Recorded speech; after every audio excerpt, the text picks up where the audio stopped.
Welcome to the 24th Annual OCD Conference. My name is Jeff Bell, and on behalf of all of us at the International OCD Foundation, it is my great pleasure to welcome you to San Francisco. Pop quiz. What is the significance of that number you see on your screen? Attendance.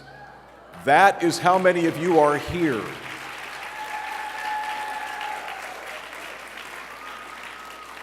And guess what? That's an all-time record. Give yourself a hand.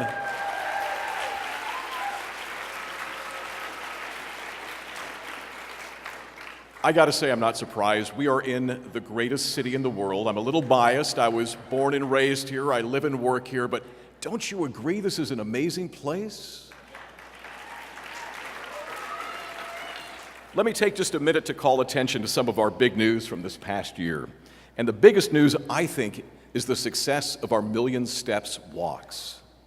Unbelievable what has happened, how our Million Steps walks have taken off in a million different directions. Look at those stats. 1,100 participants this year. We raised almost $150,000. We held walks in 32 states, 4 other countries, Japan, Mexico, France, and Canada. I want to show you just a few of the slides from this year's walks. This is Boston. Please clap if you were there, okay? How about Atlanta? Northern California? Right here in Northern California. Houston? Orange County in Southern California. Chris, way to go, buddy. San Diego? And Tokyo. How about that? How about a big round of applause for everybody who got out there and walked this year? What a difference it's made. We're just going to keep growing this thing year after year after year. Our other piece of big news, this guy, you know Ethan, our national ambassador, has been hard at work retooling and making so much better our ambassador program that we're going to roll out tonight at the social. I'm not going to steal Ethan's thunder. Where are you, Ethan? He's hiding from us right now. He, tonight at the social, is going to tell us all about the new program and how all of you can get involved. It's a great, great program, and we're very excited about it. I would now like to give myself an award. Yeah, this is a little awkward. And let me just say for the record that when we arranged for me to MC this event, which I've been privileged to do for many, many years, it was not yet clear what is about to happen. So I'll let Shannon Shai explain what is about to happen. Please join me in welcoming our IOCDF Board of Directors President, Mr. Shannon Shai.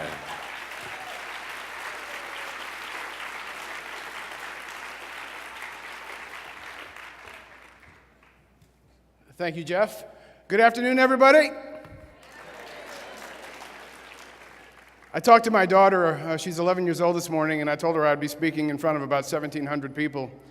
And she goes, "Are you going to be nervous?" And I said, "No, but I can act like it." And she said, "Dad, please don't make them regret asking you to be president." So,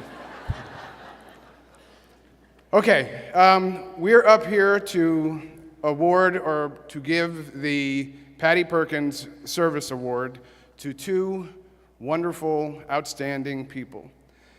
And when it came before the board, it was a no-brainer that we should do 2 at the same time. So, because I'm old, I need to put these on.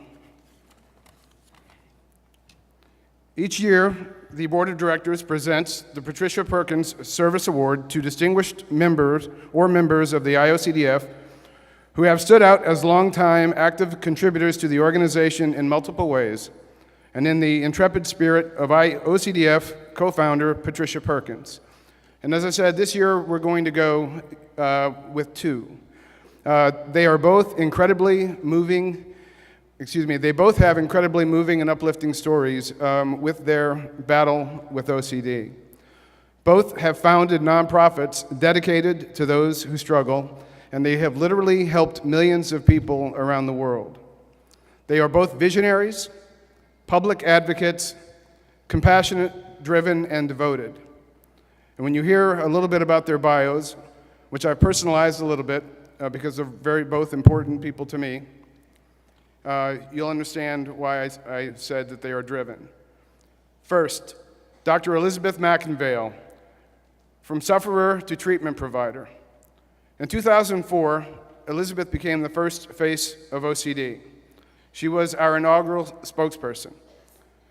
12 years in the public eye with the IOCDF, she became an advocate and then an ambassador. She's been a keynote speaker. She created the Peace of Mind Foundation. Her foundation funded our spokesperson tour last year. When she transitioned out of her role as spokesperson, our board said this is a no-brainer too, and we asked her to become a member of our board of directors. If you don't know Liz, get to know Liz. She's a very personable, loving, and giving individual. And she's devoted, with all of her might, devoted to helping those who suffer from this debilitating disorder. Next, our own Jeff Bell. If Liz was the face of OCD, Jeff is the voice of OCD. In fact, I landed in San Francisco one time, and I started driving, and I flipped on the radio, and I go, I recognize that voice. He's an author, an advocate. He's a news anchor. He joined the board in 2008, and he became our second spokesperson. He also became my mentor when I joined the board in 2011. He's emceed this conference for the last decade. He's been a keynote speaker, he does workshops, and he's always available. Many times you'll see him at the conference here, out in the hallway, having a really intense conversation with somebody who needs help. He participated in the spokesperson tour last year. He's headed up our speakers and media bureaus. He's helped launch the inaugural OCD Awareness Week in 2010, and he's one of the ones who crafted our new ambassador program. Like Liz, Jeff is as dependable as they come. He tells me now that he's left the board that he's always going to be around, but I can tell you this, I'm truly, truly going to miss him at those board meetings. So without further ado, ladies and gentlemen, let's welcome up Dr. Elizabeth McInvale and Jeff Bell.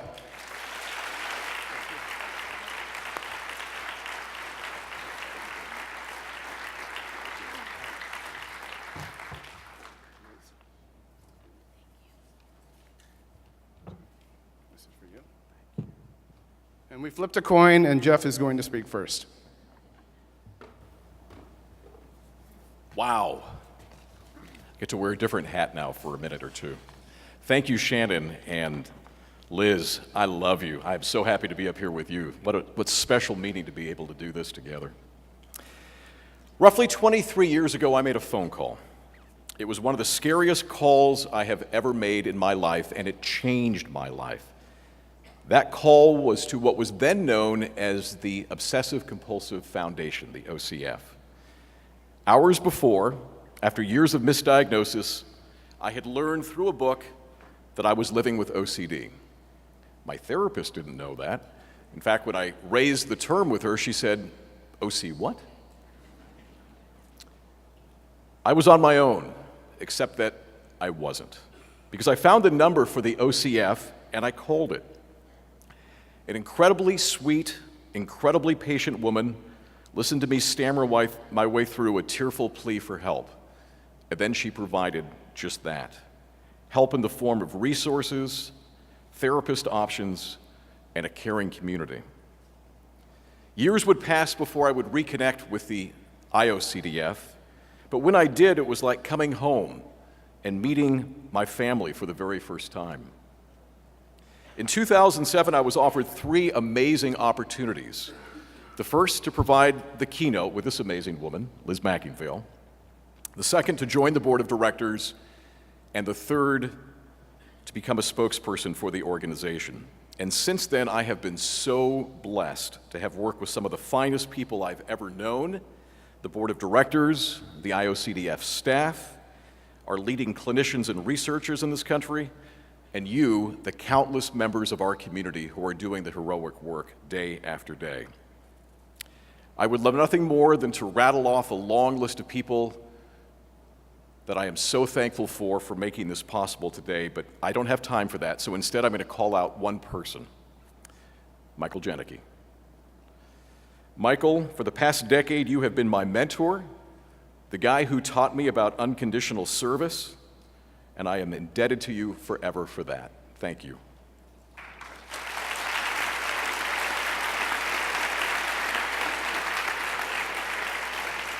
Oh, my brothers and sisters on the IOCDF Board of Directors, past and present, I love you guys. I am so grateful to all of you. And then finally, my family and friends who have come from far and wide to be here today to help me celebrate one of the proudest moments. A special thank you to Shala Nicely, my dear buddy and OCD advocacy partner who made that possible today to bring them together as well. I am humbled. I am grateful beyond measure. Thank you.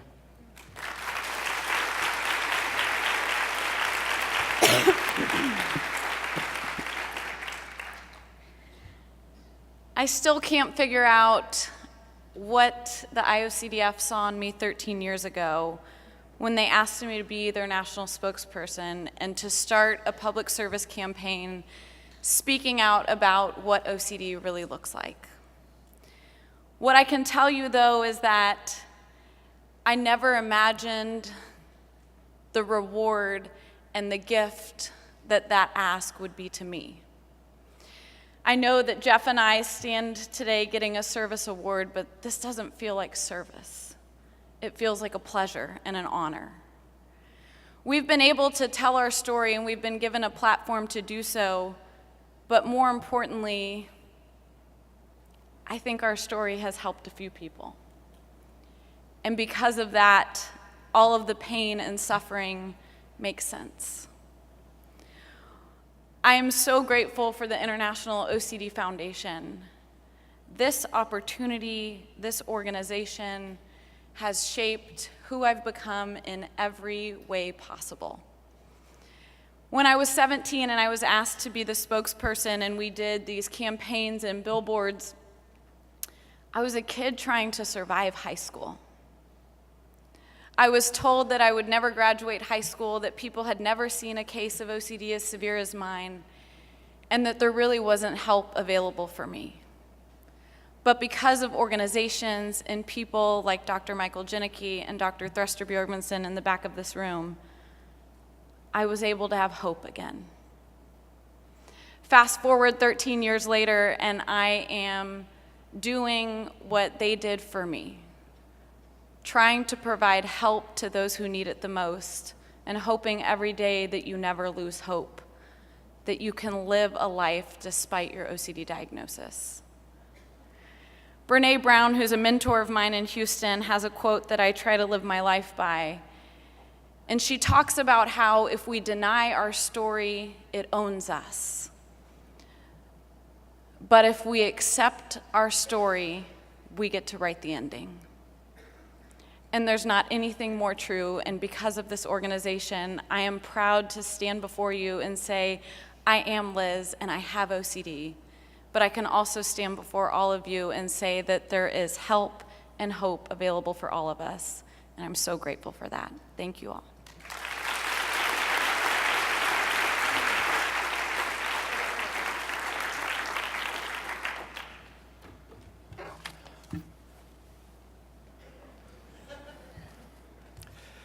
Wow. Well, thank you, Shannon. Thank you, IOCDF. What a great opportunity that was.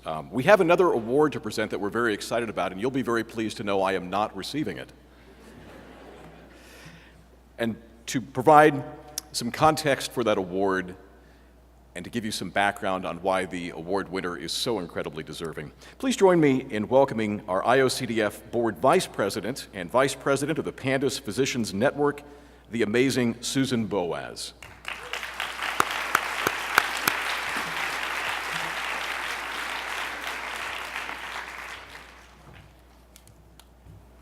I usually introduce myself as just a mom. Today, I am incredibly honored to be awarding the Lifetime Achievement Award 10 years ago, I had a dream to someday simply shake the hand of Sue Swedo and say thank you. I was the mom of a 7-year-old who was suffering from severe and sudden onset of debilitating terror, OCD. She was barely able to go to school, and we had finally been diagnosed with both OCD and PANDAS. And in reading her work, I realized that she had literally saved our lives. So in awarding her her Lifetime Achievement Award today, I'm not going to tell you about her many achievements as a researcher or a doctor or everything she's done at the National Institute of Mental Health. But instead, I'd like to tell you just a little bit about what she means to all of the children and the parents here in this room. When I met Sue and I began to witness her vision for what may be happening with our children around infection, strep, and mental illness, I discovered that a woman that I admired not for her research, not for her discoveries, but for her faith in our children, and her faith and belief that they could be happy, productive citizens. I found that I admired her for her determination against sometimes unbelievable opposition and disbelief in a variety of communities. And I discovered that I admired how incredibly down-to-earth she was. I had traveled to DC once with my daughter to talk to her a little bit about the direction that research should go in the future, and I discovered that I didn't have a babysitter. So I gave her a call, and she suggested that we meet in a local park instead. So we did. We met in a park, and she brought us a picnic. We sat and talked about research while my daughter played on the swings, and we also talked about her family and her grandchildren. And I discovered that truly her dream was simply that no children suffer. That was it. It wasn't about getting her name in the history books. It wasn't about having her name on hundreds of publications. It was about our kids and whether they were suffering or not.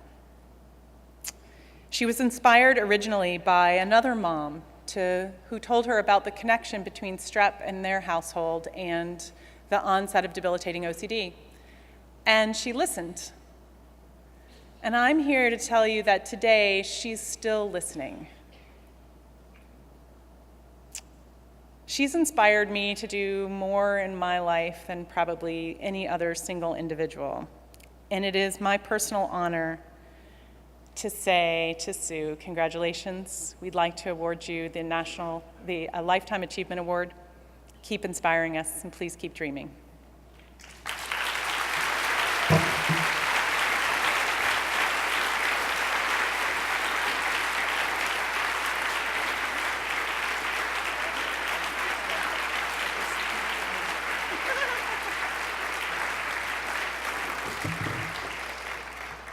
Thank you very much. I knew I was going to be scared. I'll take Shannon's daughter's advice and try not to blow it too badly today.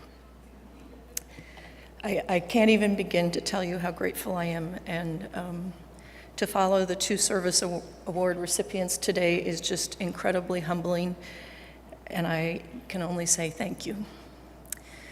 But I thought I would actually take a different tack than Jeff. I would go ahead and thank everybody who had ever influenced me, so settle in. No, I'm showing you a picture of the cover of Elizabeth Blackwell's biography because I read it when I was in 1st grade, and that was when I first knew I was going to be a physician. And if we think about people who overcome obstacles, that was Dr. Blackwell. By the time I finished my pediatrics training, I was actually looking for a career in adolescent medicine, thinking that I was going to take care of teenagers for the rest of my life, and working on the North Shore of Chicago, where the leading diagnosis to the intensive care unit was suicide attempt, with children coming in not just once or twice, but 3 or 4 times, each time having a more serious suicide attempt. And because I was the ICU physician as well as the adolescent medicine physician, I got to know these children and their families and the difficulties they had getting help, in large part because as soon as they left the hospital, everybody wanted to sort of forget that it had happened, and it was really tough, frankly, to find a therapist that knew what they were doing. So I gathered data, I instituted a mandatory discharge planning program, so that the child had to have an appointment with a specific therapist at a specific time, or I wouldn't sign their discharge order and let them out of the hospital. And just that simple act turned our recidivism rate around from over 40% of our children trying on multiple times to 0.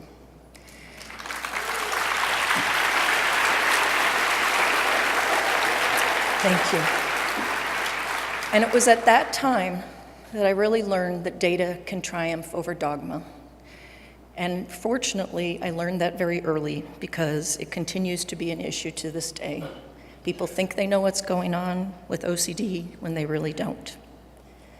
I certainly owe a huge and everlasting debt of gratitude to my family. My parents are shown in the upper left, and my amazing siblings in the middle when we were actually here in California for my brother's graduation.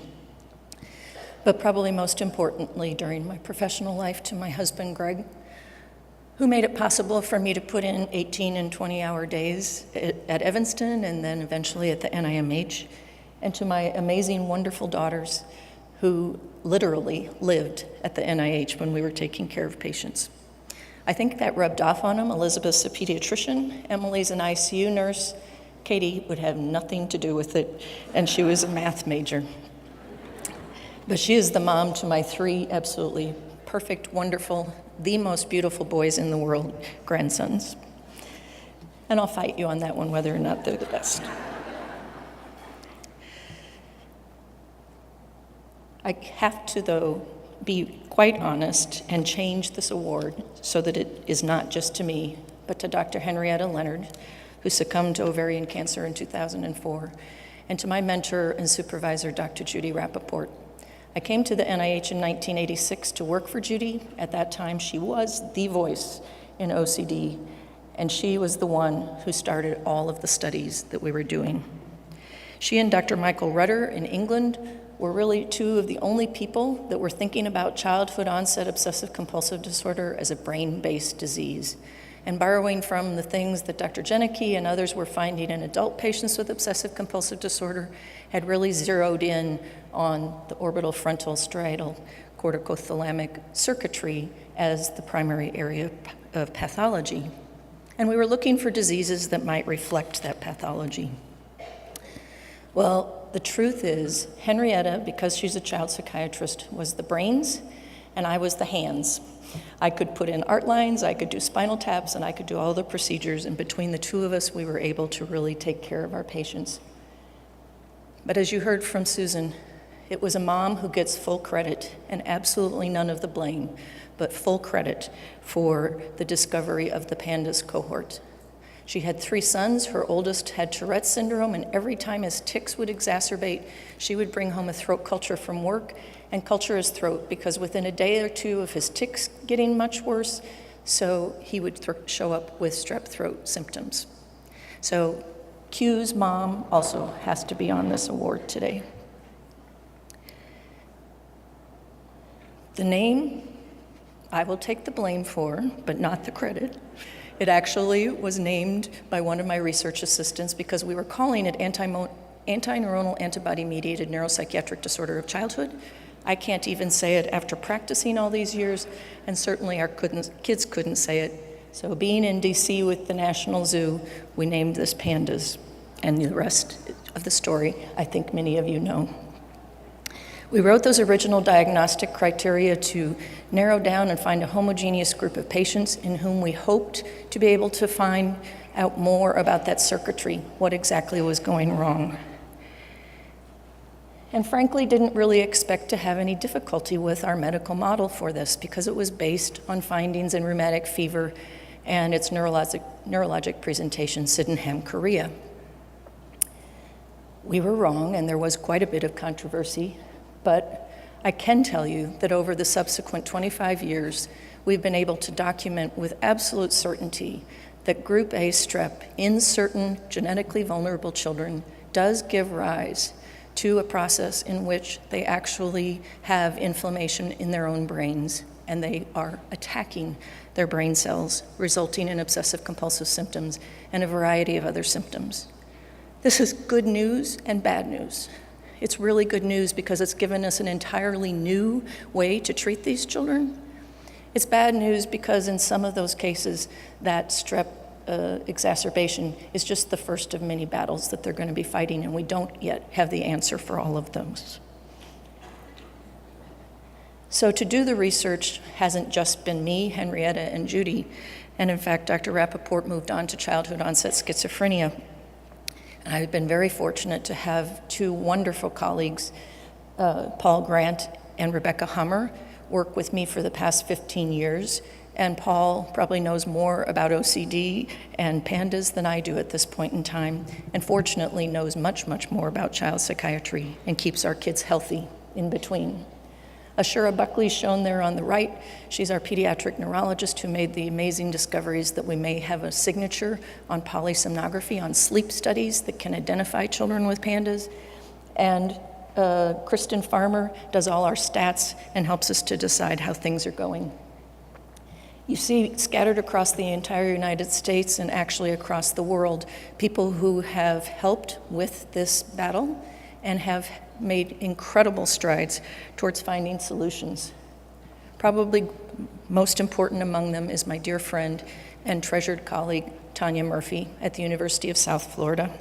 And I absolutely have to share this award with Tanya. Tanya has been working on OCD, Tourette's, and PANDAS for almost as long as I have, and has made some incredible discoveries about the power of antibiotics. Madeline Cunningham worked in her laboratory to design a test that is sort of the first stage in diagnosis for these patients. Jim Leckman in the middle and Kyle Williams helped us with our most recent IVIG trial. And to the right is Jenny Frankovich, one of the most energetic and newest members of our team, who's at Stanford and is a pediatric rheumatologist who's really taken us from sort of a model of this as just a form of post-strep OCD to actually thinking about this as autoimmune encephalitis and one of the rheumatic disorders. And in the bottom panel is the new PANDAS team. So it isn't just the NIMH intramural program anymore. It's actually a consortium of academic clinicians and basic science researchers at institutions from Mass General to Stanford and everywhere in between. And that is the final group that I'll add to this award today. And close by saying that we owe the greatest debt of appreciation to our children, to their parents, to the advocacy groups who have focused specifically on PANDAS, and to our beloved Obsessive Compulsive Foundation, now the IOCDF. I want to thank you all, and just close by saying my husband found this picture, and clearly I was obsessed with strep even as a medical student. Thank you very much.